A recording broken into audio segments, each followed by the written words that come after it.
We stand on the shoulders of the men and women who have gone before, and their legacy is a gift that lights our way forward. In this episode of Legacies, we consider the work of an artist who profoundly influenced painting, filmmaking, and photography in the 20th century.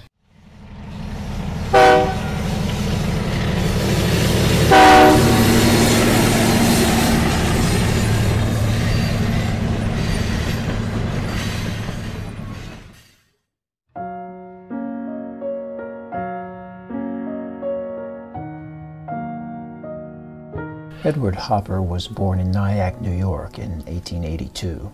His work is admired around the world and has influenced generations of visual artists. But apart from that, Hopper's life was quite unremarkable. As a young man, Hopper studied art and illustration, and during the early years of his career, he supported himself as a commercial illustrator. Hopper is seen here in 1965 in his New York City studio, which he occupied from 1913 until his death in 1967. Hopper and his wife Josephine, who was also an artist in her own right, lived a quiet life and kept out of the spotlight. The couple divided their time between New York and their cottage and studio on Cape Cod. Hopper was reticent about his life and work. We know him mostly through his paintings.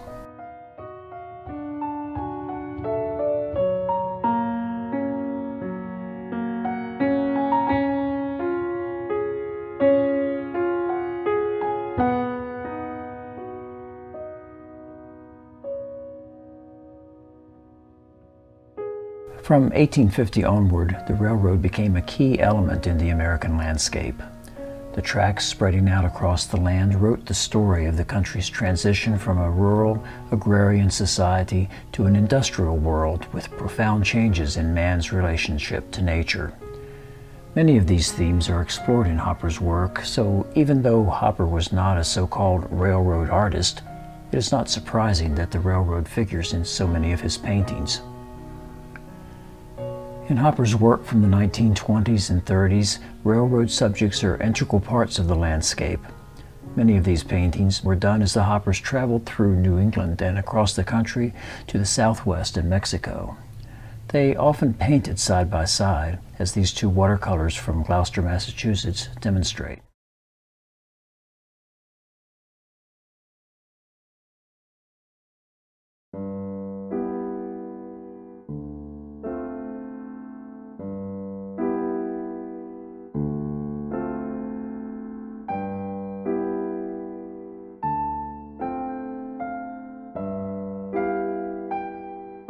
The mood in Hopper's earlier etchings is darker, and the railroad seems slightly dangerous or threatening. In this 1920 etching, cows cross the tracks that separate them from the rural domesticity that is implied by the partially hidden house on the other side. A man, all alone in deep shadow, stands by the track, 1 foot on the rail. The houses behind him are close together and are uniform like company houses. He waits.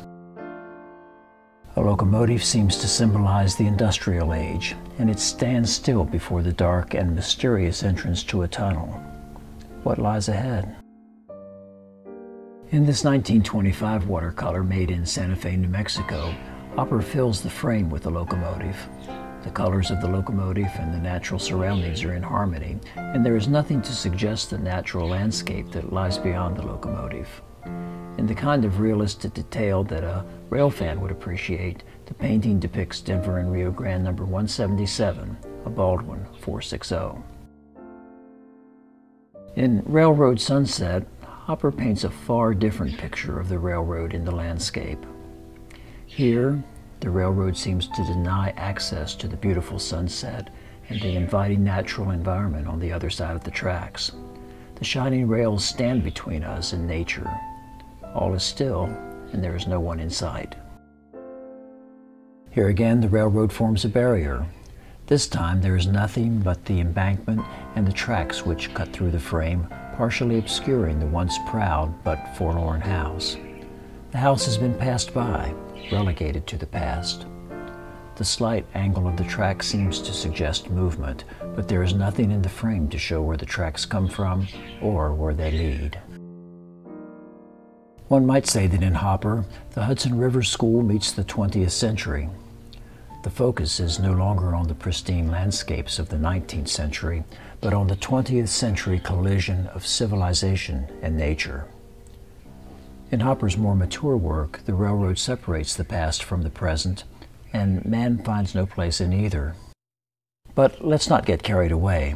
In a 1964 interview with Brian O'Doherty at the Museum of Fine Arts in Boston, Hopper had this to say about the various interpretations of his art. Well, about the content of your pictures, I think that some people have seen a lot of psychological elements in it: loneliness, isolation, modern man and his man-made environment.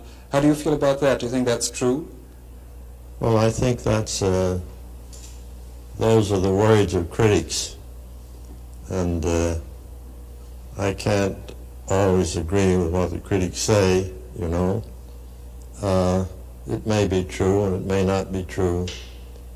It's probably how the viewer looks on the pictures, what he sees in them, that they really are. Could that be?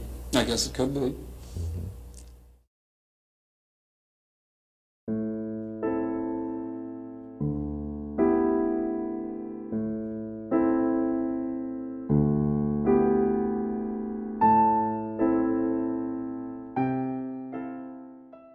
Hopper loved the introspective mood that travelling often puts us into. He liked painting the atmosphere inside half-empty train carriages making their way across a landscape, when we can stand outside our normal selves and look over our lives in a way that we don't in more settled circumstances. We have all known the atmosphere inside Hopper's car scene number 293, though perhaps we have not recognised it as well as when Hopper has held the mirror up to it.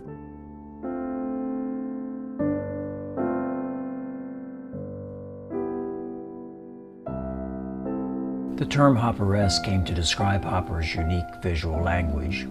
There was a continuity to Hopper's life and art, and certain themes and motifs occur again and again. Hopper undoubtedly found the railroad an interesting visual element and returned to it many times. Perhaps he thought of the railroad as symbolic of the divide between modern civilization and the natural world, a wedge between the past and the increasingly alienating present. In the 21st century, we are more likely to see the railroad as a relic of an industrial society left behind by high tech.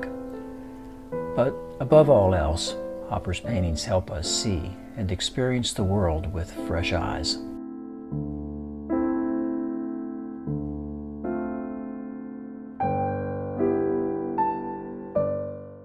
Oscar Wilde once remarked that there had been no fog in London until Whistler painted it. There was, of course, lots of fog.